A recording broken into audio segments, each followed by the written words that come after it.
Hello दोस्तों। टॉकेट्रिकल YouTube channel में आपका स्वागत है।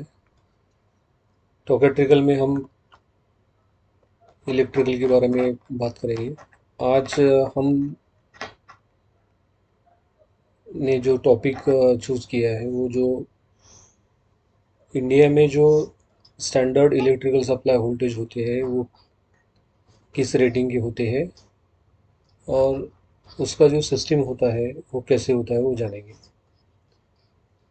इंडिया में जो इलेक्ट्रिकल जनरेशन होता है, hydrogen hydro power plant, thermal power plant, इसमें जो जनरेशन होता है वो 11 केवी, ये स्टैंडर्ड जनरेशन सिस्टम वोल्टेज है।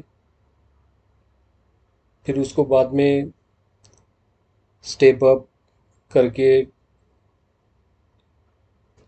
66 केवी, 33 केवी, 110 केवी, 132 केवी, 220 केवी, 400 केवी, अप टू 765 केवी तक एसी में कन्वर्ट किया जाता है यूजिंग ट्रांसफार्मर। और फिर से ये ट्रांसमिशन सिस्टम के लिए होता है। जो अल्ट्रा हाई वोल्टेज होता है 765, या अल्ट्रा एक्स्ट्रा हाई वोल्टेज होता है 765, या एचवीडीसी में 500 केवी एचवीडीसी, 400 केवी एचवीडीसी, या लेटेस्ट अब देखेंगे तो 800 केवी एचवीडीसी सप्लाई सिस्टम ट्रांसमिशन के लिए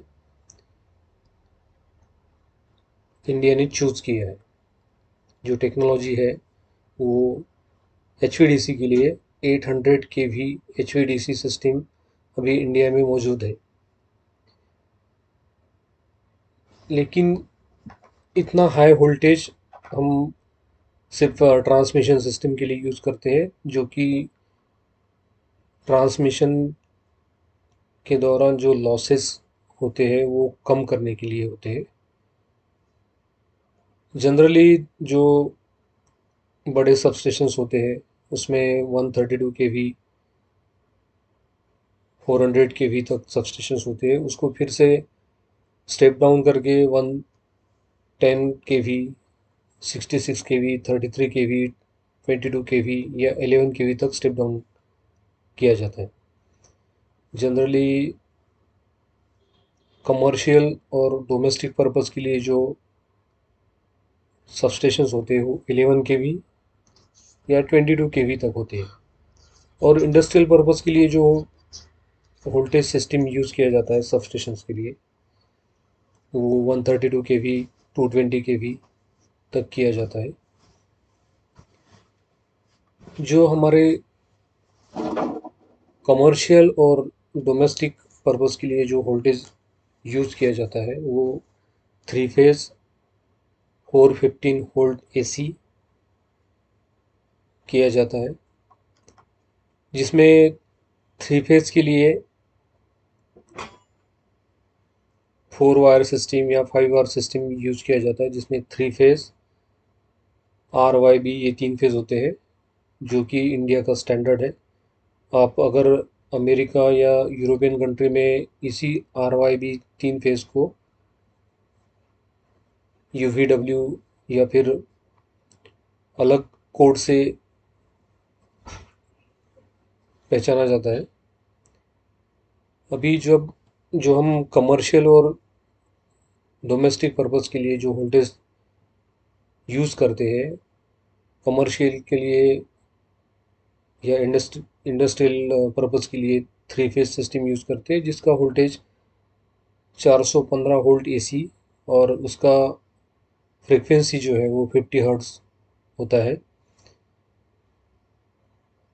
जनरली अगर कनेक्टेड लोड जो है, मीन्स जो इक्विपमेंट हमें चलाना है वो अगर ज़्यादा लोड रहेगा तो डायरेक्ट 11 केवी का सप्लाई लाइन हमारे एंड पे आता है और उसको फिर से हम स्टेप डाउन करके 415 वोल्ट में हम उसको यूज़ करते हैं। जनरली आपने देखा होगा कि जो स्टेट इलेक्ट्रिसिटी बोर्ड है या प्राइवेट प्लेयर्स है जो इंडस्ट्रीज़ को या फिर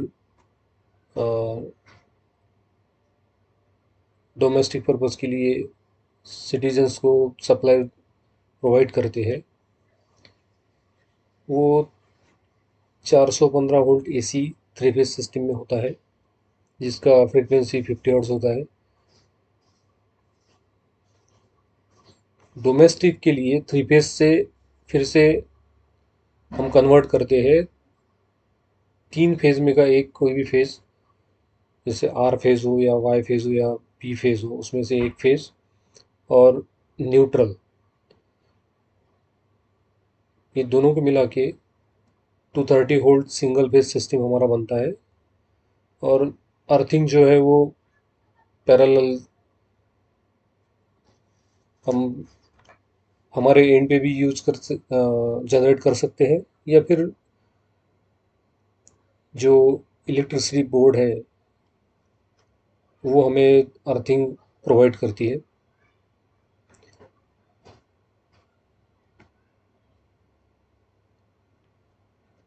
हमने अभी जो देखा था इलेक्ट्रिकल पावर सिस्टम जो है थ्री फेज के लिए, कमर्शियल और इंडस्ट्रियल पर्पस के लिए और एग्रीकल्चर पर्पस के लिए भी थ्री फेज 415 वोल्ट एसी, और जो हम हमारे घरों में जो इलेक्ट्रिसिटी आती है वो 230 वोल्ट एसी 50 हर्ट्ज, ये सिंगल फेज सिस्टम के लिए हो। यह थ्री फेज और सिंगल फेज सिस्टम सिर्फ इंडिया में नहीं, बाकी और भी दुनिया के अलग अलग कंट्रीज़ में यूज़ किया जाता है, जैसे कि ऑस्ट्रेलिया, यूरोपियन कंट्रीज़ जिसमें जर्मनी, फ्रांस, इटली, ये सारी कंट्रीज़ आती है।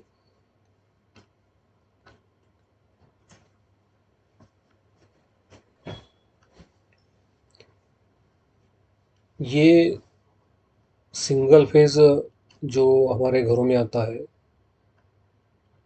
230 वोल्ट एसी, 230 वोल्ट एसी और 50 हर्ट्ज, इंडिया में मैक्सिमम जो इक्विपमेंट बनते हैं वो इसी स्टैंडर्ड के हिसाब से बनते हैं जो हमने अडॉप्ट किया है इंडियन इलेक्ट्रिसिटी रूल 1956 के तहत। और ये इंडियन इलेक्ट्रिसिटी रूल जो बना है वो इंडियन इलेक्ट्रिसिटी एक्ट 1910 के सेक्शन 37 के तहत बनाए गए हैं। और यही जो हमारी इलेक्ट्रिकल सप्लाई वोल्टेज है इंडिया में, वो according to Indian electricity rule के हिसाब से चलता है। इसमें सिंगल फेज के लिए वोल्टेज में या फिर थ्री फेज के लिए वोल्टेज में जो टॉलरेंस रहता है, मीन्स एग्जैक्ट तो 230 वोल्ट हमें अगर हम मेज़र करेंगे मल्टीमीटर से तो एग्जैक्ट 230 वोल्टेज नहीं मिलता है, प्लस माइनस 5 वोल्ट, 5 वोल्ट से 7 वोल्ट कम ज़्यादा रहता है। इसको स्टैंडर्डाइज करने के लिए इंडियन इलेक्ट्रिसिटी रूल में ही बताया गया है कि ये जो सिंगल फेज वोल्टेज है ये 6% टॉलरेंस के साथ में अप्लीकेबल रहेगा, जिसमें अगर हम 6% वोल्टेज कंसिडर करें, 6% वोल्टेज हम कंसिडर करेंगे तो वो आता है सिंगल फेज के लिए 216.2 वोल्ट एसी, ये मिनिमम वोल्टेज होगा। और मैक्सिमम वोल्टेज 6% टॉलरेंस के हिसाब से 200 243.8 वोल्ट एसी रहेगा। उसी हिसाब से फ्रीक्वेंसी में भी टॉलरेंस दिया गया है जो कि 3% रहता है। और हमने जो अडॉप्ट किया है फ्रीक्वेंसी वो 50 हर्ट्ज अडॉप्ट किया है। अब अगर यूएस का कोई प्रोडक्ट आप देखेंगे इलेक्ट्रिकल इक्विपमेंट, उस पर फ्रिक्वेंसी जो दी गई है वो 60 हर्ट थी, और मैक्स बहुत सारी कंट्रीज़ में कहीं 50 हर्ट्स अडोप्ट की है, कहीं 60 हर्ट अडोप्ट की है, लेकिन इंडिया में हमने इंडियन इलेक्ट्रिसिटी रूल के हिसाब से 50 हर्ट्स फ्रिक्वेंसी अपनाई है। जैसे कि मैंने बताया कि इंडियन इलेक्ट्रिसिटी रूल इंडिया में ये टाइम टू टाइम अमेंडमेंट होता है, मीन्स उसमें सुधारना होती है, और इसके हिसाब से जो रूल्स बने हैं, इंडियन इलेक्ट्रिसिटी रूल 1956 के तहत, उसमें थोड़ा बहुत चेंजेस होता है और वो अपडेट होती है। अभी हमने तो अभी डोमेस्टिक और कमर्शियल पर्पस के लिए, इंडस्ट्रियल पर्पस के लिए वोल्टेज सिस्टम देख लिया है, और बाकी जो सबस्टेशन के वोल्टेज होती है, ट्रांसमिशन लाइंस के वोल्टेज होते हैं, वो जो वोल्टेज हमने अडॉप्ट किए है वो एक स्टैंडर्ड रहता है, कि ऐसा नहीं कि कोई 11 kV पे कोई जनरेशन करेगा, कोई पावर जनरेशन स्टेशन, या कोई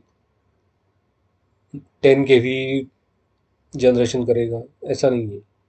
ये एक स्टैंडर्ड वोल्टेज सिस्टम हमने अपनाई है, जो कि आई रूल के हिसाब से होती है।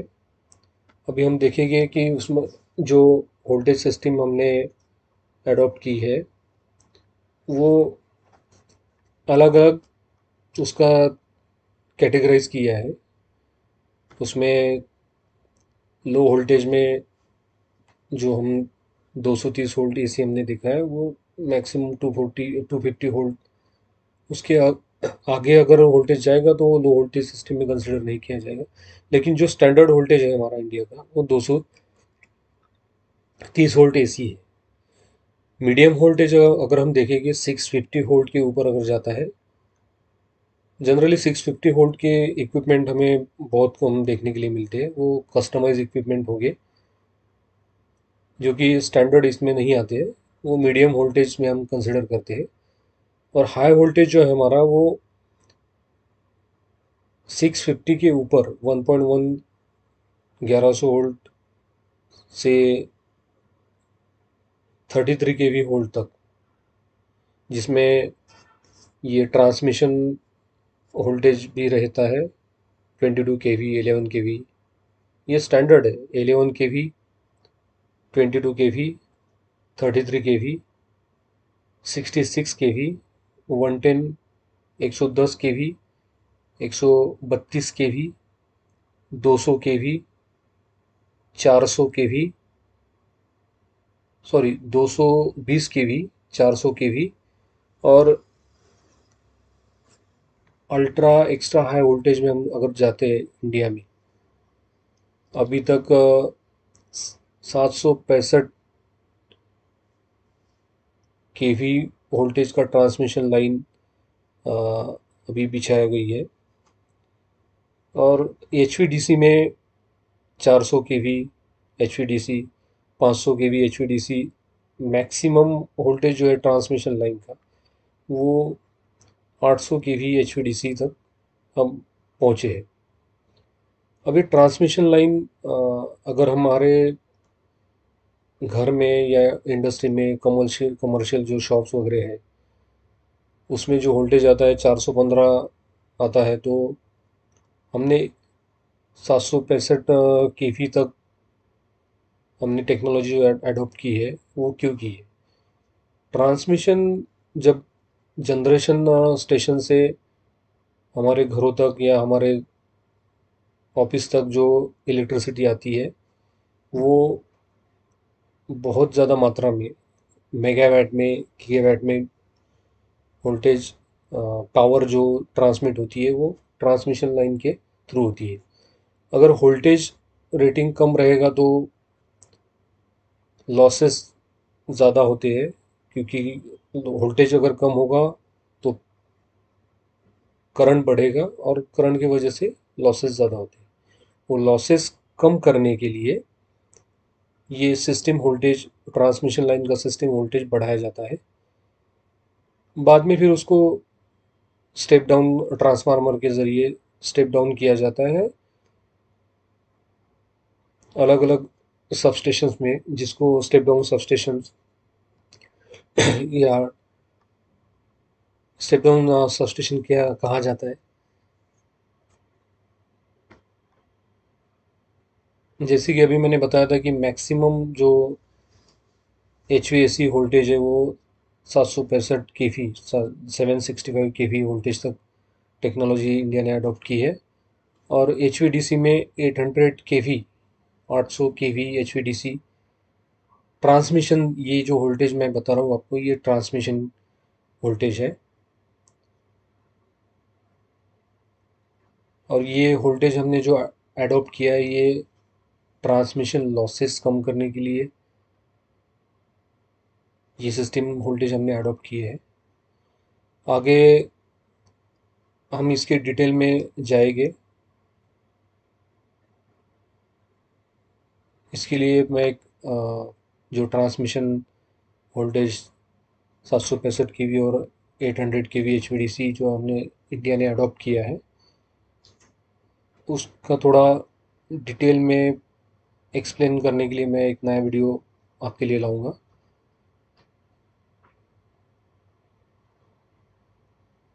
Thank you.